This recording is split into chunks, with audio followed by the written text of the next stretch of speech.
Ancient Rome's history is one of ambition, conquest, and transformation, stretching over 1,000 years. It begins as a small settlement of shepherds and farmers and grows into one of the most powerful empires the world has ever seen. But let's break it down into something that actually feels alive. The story of Rome starts with legend. According to myth, Rome was founded in 753 BCE by Romulus, who, along with his twin brother Remus, was raised by a she-wolf. The two quarreled, and Romulus killed Remus, claiming sole leadership of the city. Whether or not this tale is true, early Rome was just a small community on the banks of the Tiber River, ruled by kings. These kings, many of whom were Etruscans from the north, built Rome into a proper city with walls, roads, and temples. But Romans weren't exactly fans of monarchy. In 509 BCE, they overthrew their last king, Tarquin the Proud, who lived up to his name by being a tyrant, and established a republic, a government where power was shared among elected officials. Rome was a republic, but that didn't mean it was peaceful. It was a constant power struggle between the elite patricians and the common plebeians. The Senate, dominated by aristocrats, held much of the power, but over time, the plebeians fought for more rights, including their own elected officials, the tribunes, who could veto unfair laws. While Rome was sorting out its politics, it was also expanding aggressively. First, it conquered the rest of Italy, then it locked horns with Carthage in the Punic Wars, 264 to 146 BCE. These wars, especially the famous battles against Hannibal and his war elephants, turned Rome into a Mediterranean superpower. But victory had a cost. The rich got richer, the poor got poorer, and Rome's army became more loyal to generals than the government. This led to chaos. The Republic became a battleground for ambitious men like Julius Caesar, who conquered Gaul, defied the Senate, and declared himself dictator for life. But as you know, Rome had a habit of rejecting kings. In 44 BCE, Caesar was assassinated by senators, including his friend Brutus, who thought they were saving the Republic.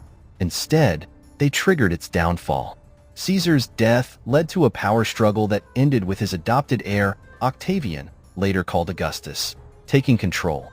In 27 BCE, he became Rome's first emperor, marking the start of the Roman Empire. Augustus was smart.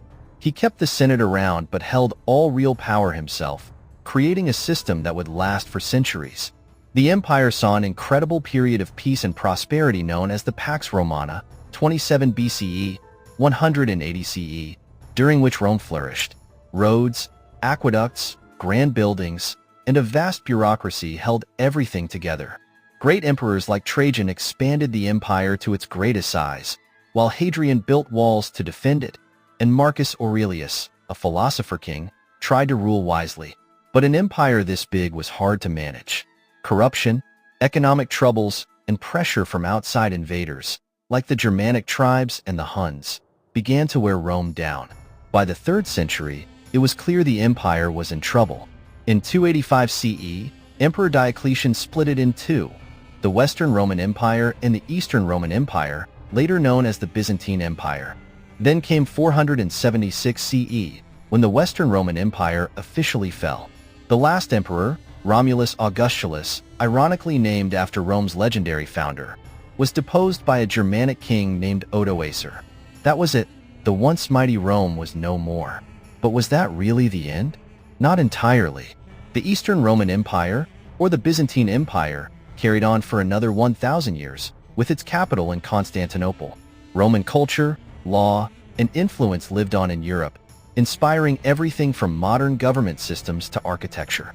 Rome's story isn't just about war and politics. It's about ambition, adaptability, and resilience. From a humble village to the capital of the world, and finally to ruin, Rome's rise and fall still captivate us today. If you enjoyed this deep dive into history, don't forget to like, comment, and subscribe. Let me know your thoughts. What fascinates you most about the Romans? And what ancient civilization should we explore next? Stay tuned for more history, and thanks for being part of the journey.